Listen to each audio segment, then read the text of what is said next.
What if I told you the biggest reason people never become fluent in English has almost nothing to do with grammar? That's going to make some people uncomfortable. It should, because thousands of learners spend years studying English and still freeze when someone says, "Hey, how's your day going?"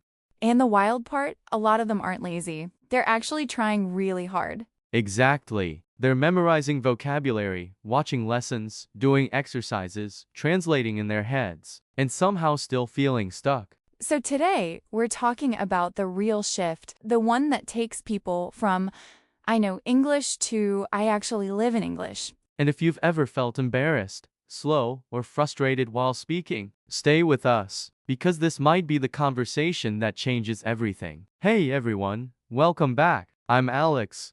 And I'm Sarah. And today we're diving into something that so many people struggle with, but almost nobody explains in a way that feels human.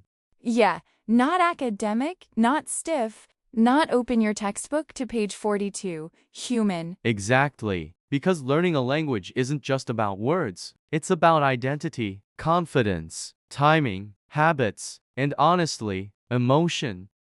Totally. I mean, think about it. Most learners don't struggle because they're unintelligent. They struggle because real conversation moves fast. Life moves fast. There's no pause button in the grocery store, no subtitle option during a work meeting, no multiple choice answers when somebody asks you, "Can you help me with this?" Right. And that's where the pain lives. Not in the classroom, in real life.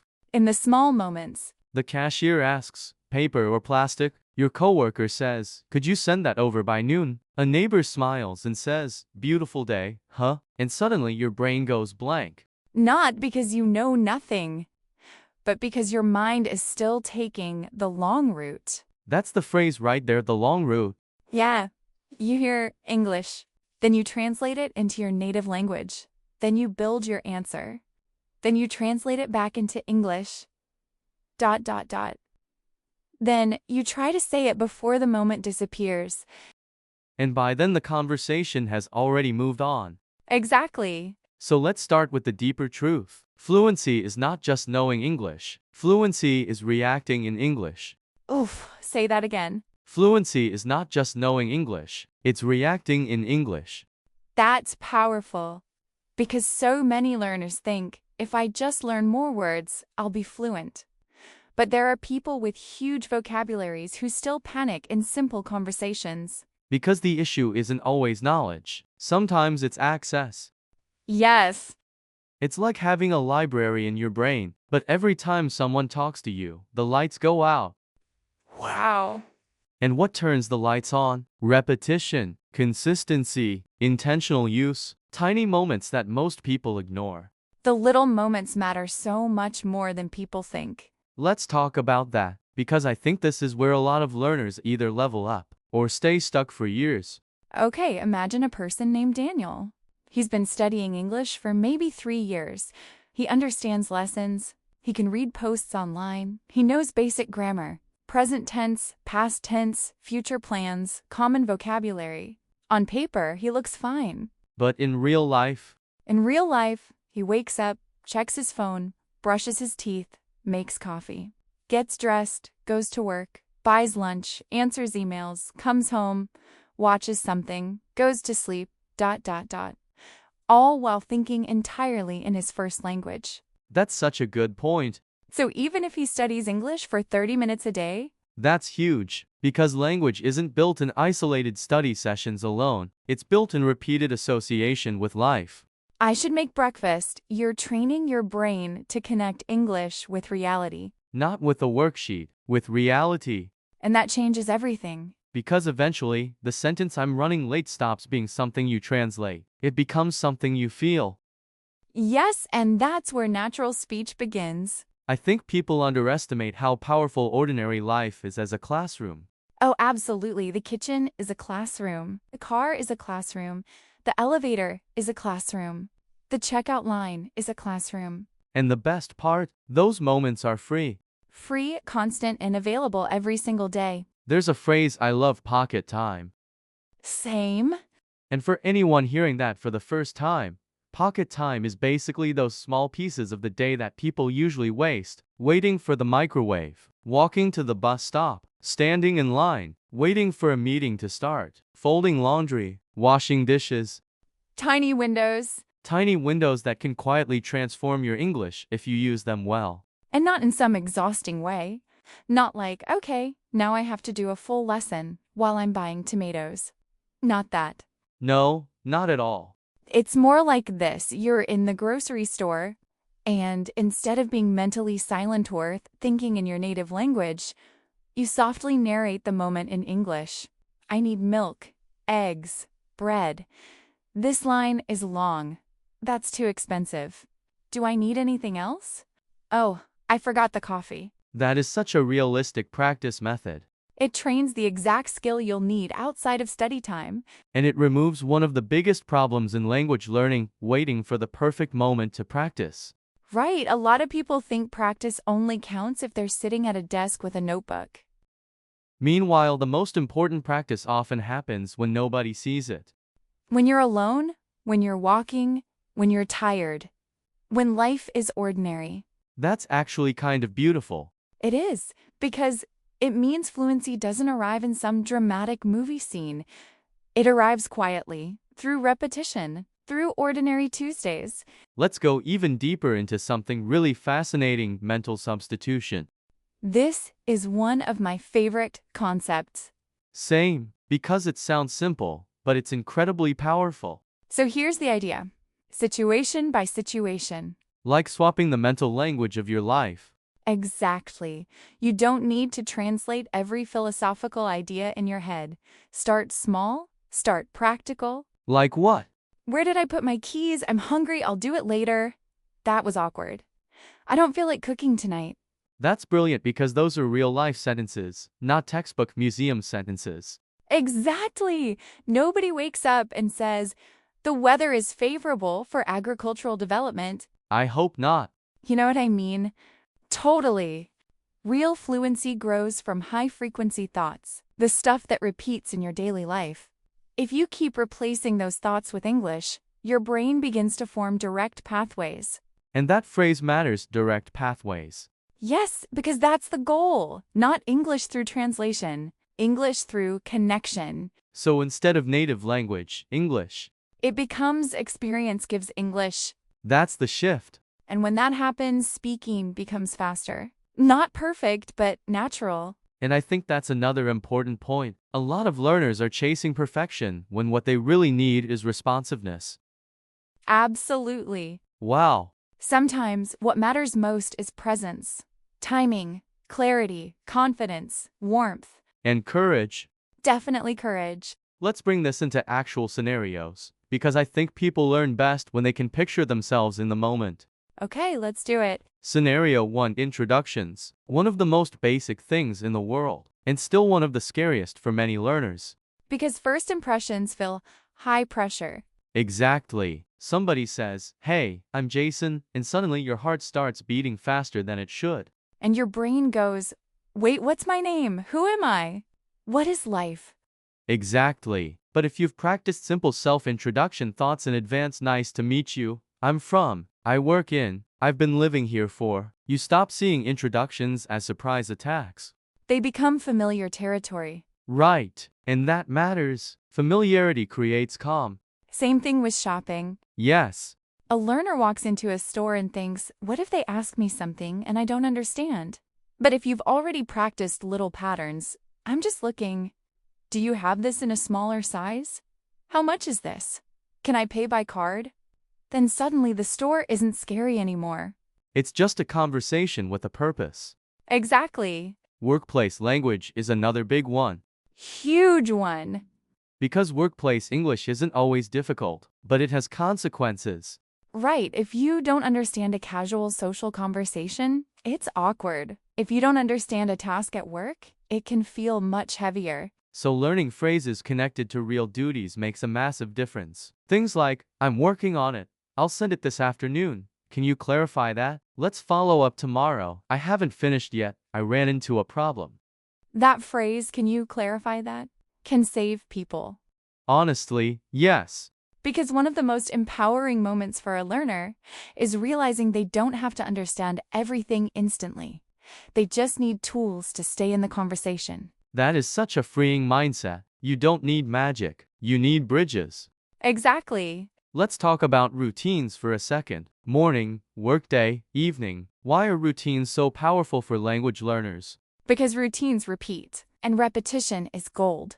So if I wake up every day and say, I need to get up, I'm going to take a shower, I should make coffee, I have a busy day today, those phrases become automatic over time.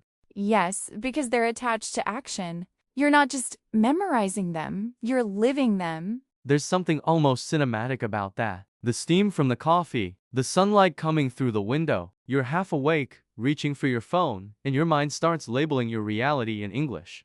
That's the dream, honestly. Not because it's glamorous, but because it's real. Then at work, I need to reply to this email. I have a meeting at 10, I'm behind schedule, let me finish this first. And later in the evening, I'm exhausted. I don't want to cook. Let's order takeout. I just want to relax. I'm going to watch something and go to bed early.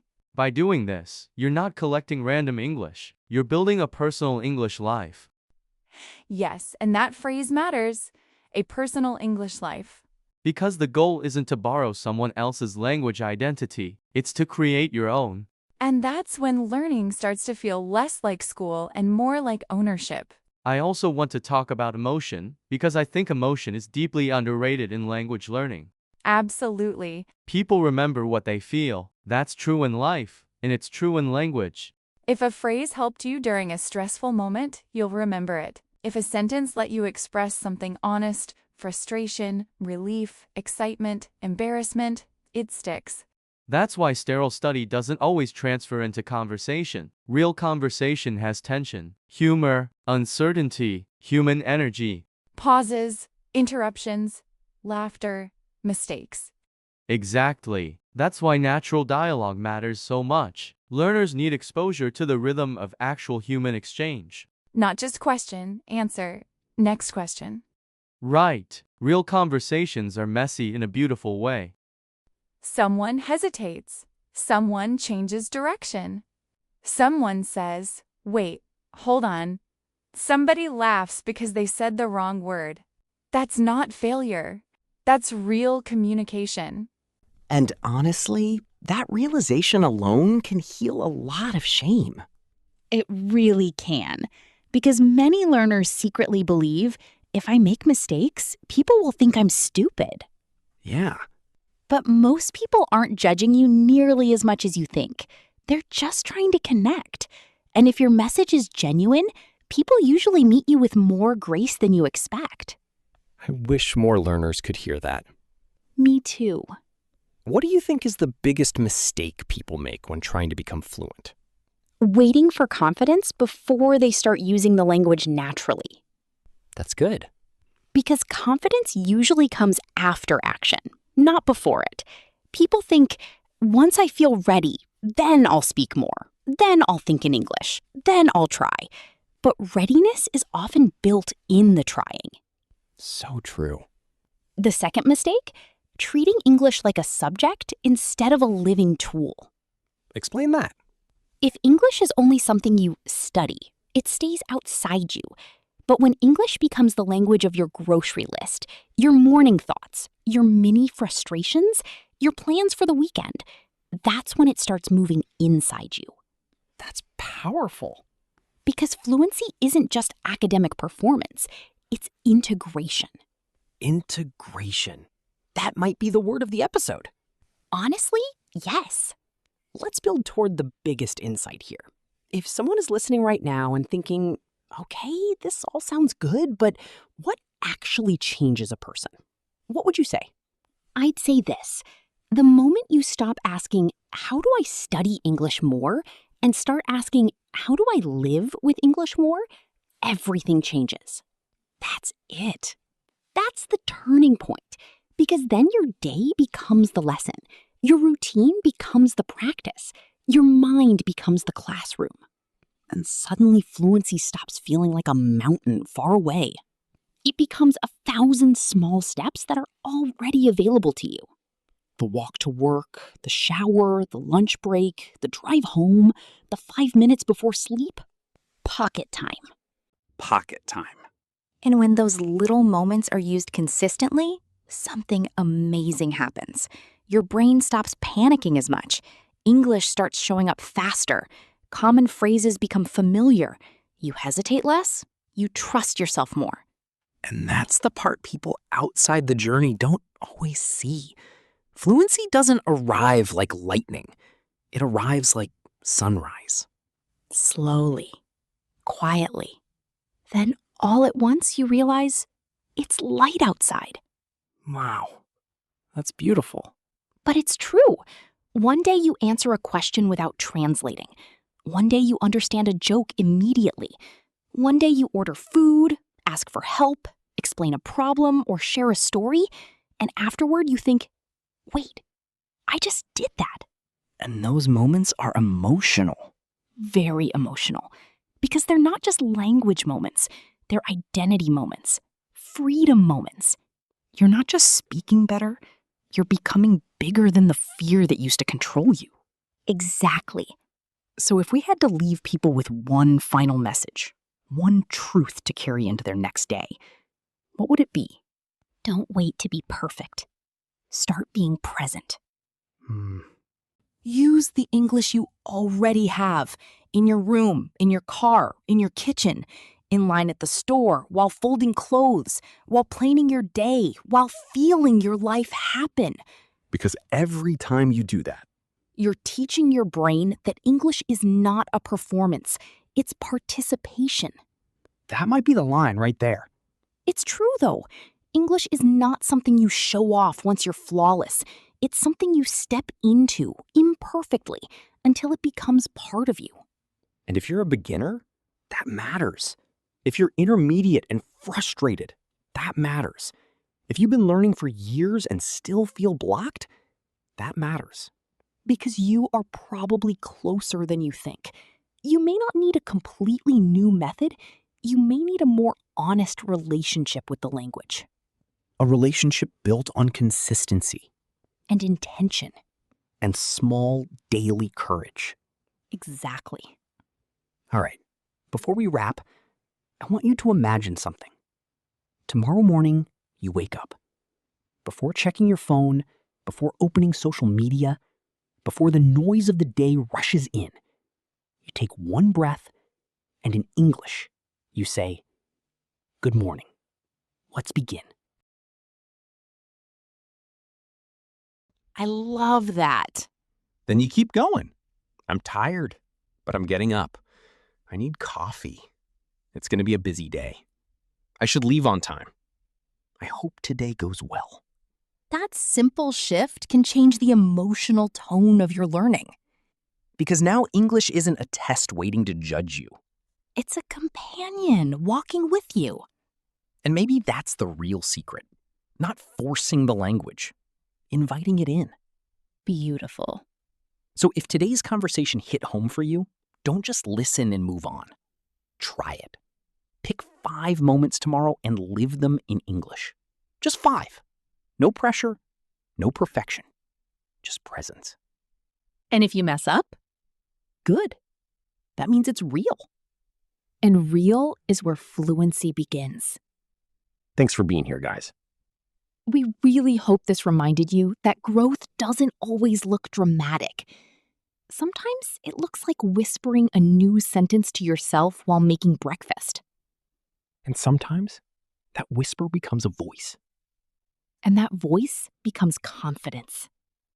And that confidence becomes a whole new life. We'll see you in the next one. Take care and keep speaking, even before you feel ready. Please let your friends know how you liked the video by commenting.